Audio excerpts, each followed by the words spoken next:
Hello everyone, today I am so excited to share a look at the Father's Day menu I recently created.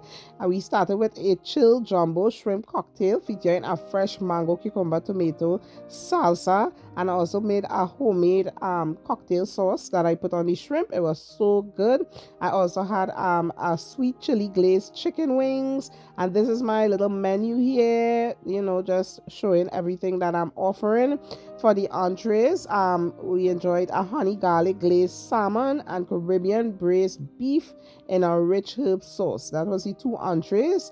And then the accompaniments for that included green beans with caramelized shallots, a truffle herb roasted fingerling potatoes, and my chef signature 4 cheese mac and cheese. That was so delicious. I topped it with some panko breadcrumbs with Parmesan cheese. It was so good.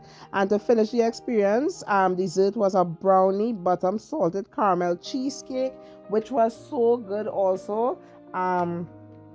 So yeah, this is my offering, and I invite you to visit ClaudeetteRoseCooking.com to explore my service, browse sample menus, and submit an inquiry.